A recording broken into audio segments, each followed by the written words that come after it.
Hi, I'm Joan Newcomb, and today's morning musings is clinging to your story. I'm doing a series of daily morning musings, and I'm using posts from my blog, Adventures in Density and Effort, as inspiration. Now, I wrote these a few years ago, and the world has completely changed since then. So if I encounter anything that is out of date, I will interrupt myself and give you the most recent information. At the end, I will summarize the topic based on what's going on in the world today. Also, I have some special offers, so stay tuned to the very end to see what they are. Clinging to your story. Every once in a while, I encounter someone who is overly attached to their condition or story. They're caught up in all the miserable details, and suggestions for alleviating it are hotly argued. They may feel defined by it, that they're the victim of it or survivor of it. It may be their excuse for not moving forward. It is too big to overcome. It's especially interesting when they're seeing me for a session. I mean, they're paying me, so I expect that they want light shed on the situation and they want it transformed, but often they just want to talk about it. This week I mused on my own stories that I'm attached to, the ones from my past that contain pain or frustration. When I tell these in my head, I immediately disempower myself. I'll regress to the time where it happens and forget that I'm older and wiser now. Looking at it energetically, I see two things. The story appears as pictures or transparencies that, looking through them, distort reality, and there are patterns in the field that you can get stuck on. The patterns are created by the collective energy of everyone with similar stories and can be a Sargasso sea to try to navigate out of. If you really want to feel better, if you really want your life to transform, you have to let go of the story and steer yourself in a different direction. How you can tell if you're stuck, because sometimes it's so familiar to you, it doesn't seem like a story, but just reality, is if it feels uncomfortable. If there's anything other than joy, serenity, happiness, or contentment, it's a distortion. Fighting or arguing with the pattern just adds energy to it. If you're triggered by something, you're buying that it's real. Ironically, buying into your pattern, drama, or discomfort makes it a problem, makes it real, and doesn't bring about a solution. Again, if it's anything other than joy, serenity, happiness, or contentment, it's a distortion. You don't need to react dramatically to things, even if they seem dramatic. And you rarely need to react to anything immediately. You can take time to have a neutral response. Sometimes it's not choosing to hang out with people who reinforce the old paradigm. If you can't be detached or not match their energy level, it can be better to take a break from them. Sometimes you just have to dive into the uncomfortable feeling in order to get through it, but sometimes it just mires you in more deeply. Notice if diving in, you emerge on the other side exhilarated. If not, maybe trying another technique would be more effective. Sometimes it's about making different choices with your thoughts, steering your attention to move to more positive things. You can find that your negative thinking is a bad habit which requires some vigilance to change. I found that once you start catching your thoughts, it doesn't take long before being positive is your new set point. Try any of these suggestions for the next 7 days and see how your life transforms.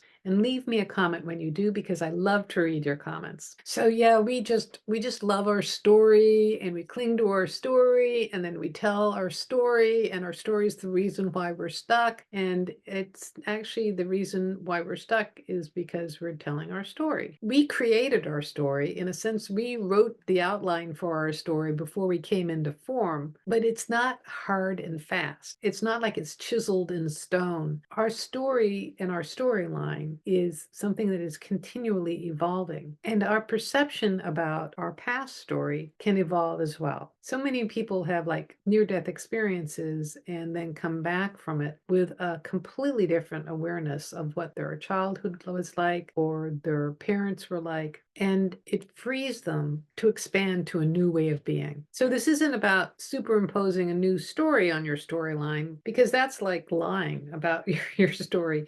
What you're really working on doing is opening up to the truth, which is you as consciousness. You are an expansive being, and the framework or the storyline in your life can be a drama, it can be a romance, or it can be a comedy. So take a look at your life and see if you want to change your genre.